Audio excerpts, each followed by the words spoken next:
One of the things that I notice about life in general, and more specifically things like politics or faith or even relationships, is that there's no edit button.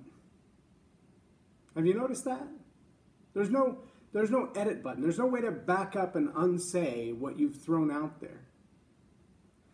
Again, it's one of the reasons that I like Facebook Live and other live video streams, because it really puts you to the test for the words that are coming out of your mouth.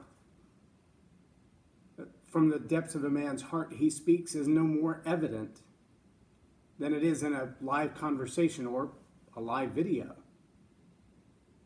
I spent most of the day yesterday shooting book trailers for Karen and I for our two books that have just been released. Actually, hers has been out for about a year now. Mine is brand new. And as we're compiling what we shot, and we shot for about 2 hours, altogether about probably 12 minutes worth of usable footage.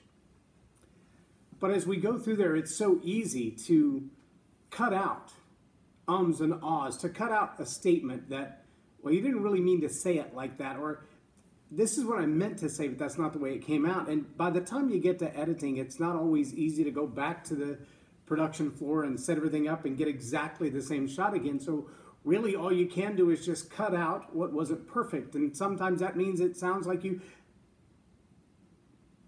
stopped in the middle of a sentence.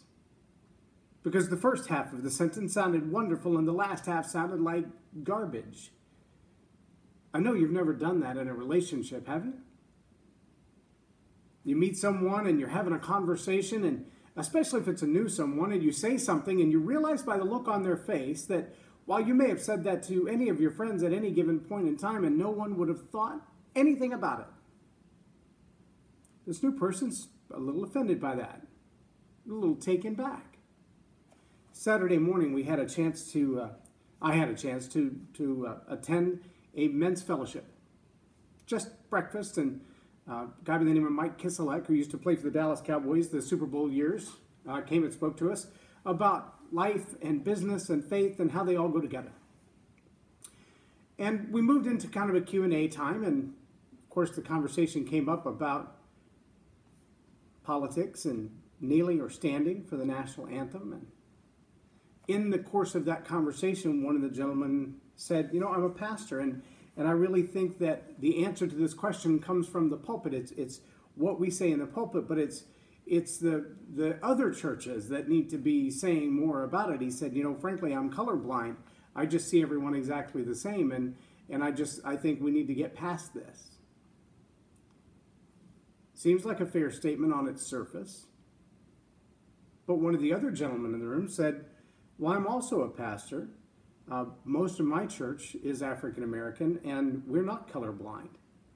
We do recognize that there's a vast difference between the way Caucasians live in America and the way other people live in America. And to be colorblind is to say, I don't care about how you feel. I don't care about the differences. I don't care about the distinguishing factors of your culture and ours. And I got to thinking for a minute, I wonder if the word colorblind, the phrase colorblind, if the intent behind that and the way it was received were the same. But we don't have an edit button. We can't erase that segment and then re-explain what was said. So instead, we just felt the tension build in the room. We felt like there was, even in that room, two groups of people. Those who said, yeah, I'd rather be colorblind. By that meaning, I see everyone as equal and the same. And others who said, I don't want you to be colorblind. I want you to understand that I still have a struggle because of my color. It's an interesting conversation. In the end, I think it was very helpful. It was a lot of enlightening conversation that took place in that room. Some of it had no benefit whatsoever. Some of it was very wise and actually had some actionable ideas in it. Things that we could do about this division in our country. And yet, the hatred still grows.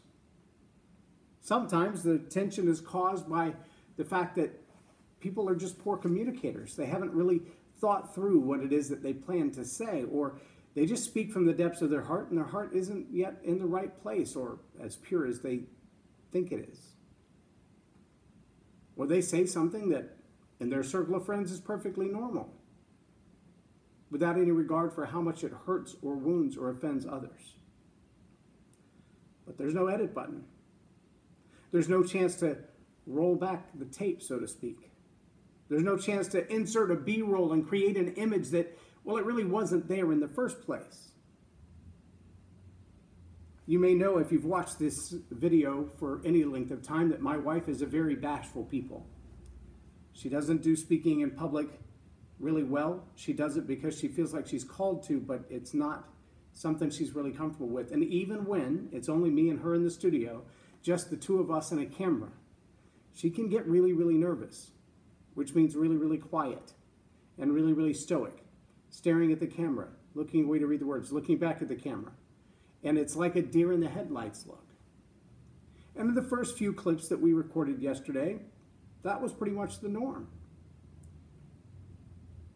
Then something turned her giggle box over, and she got to laughing, and she got to smiling, and she got to being more her true self, not the terrified of a camera self.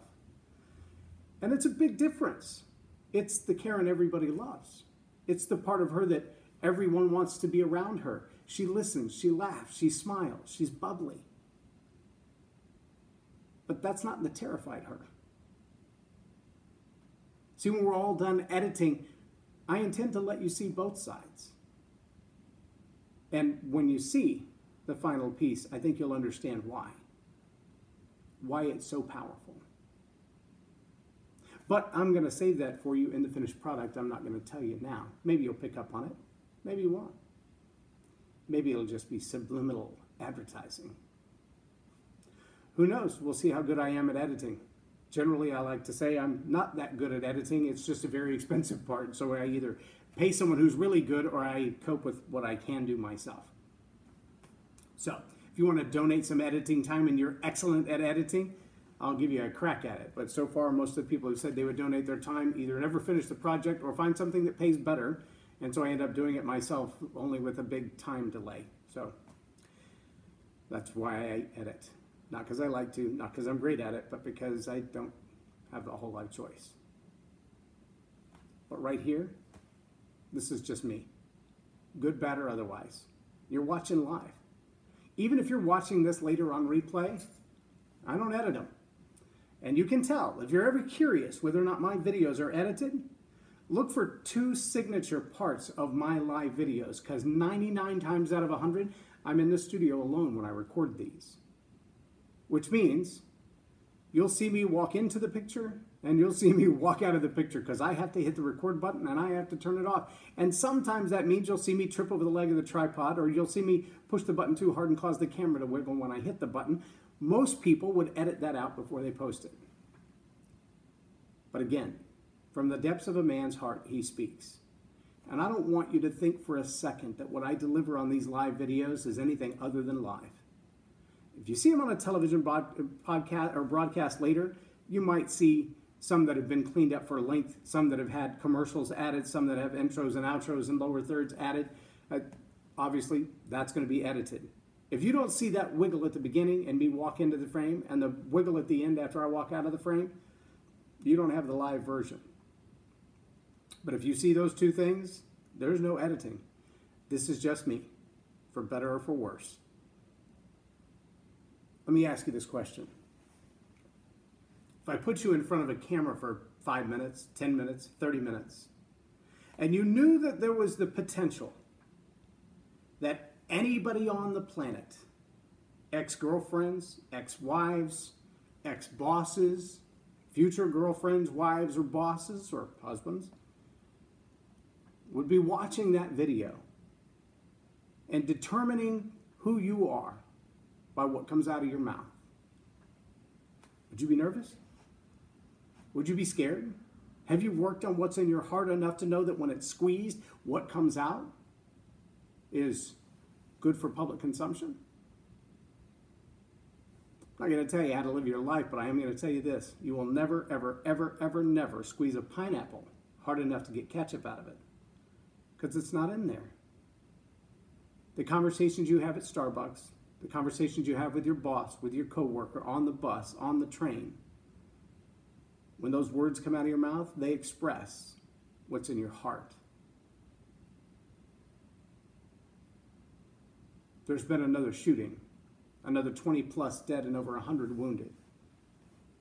From the depths of a man's heart, he speaks.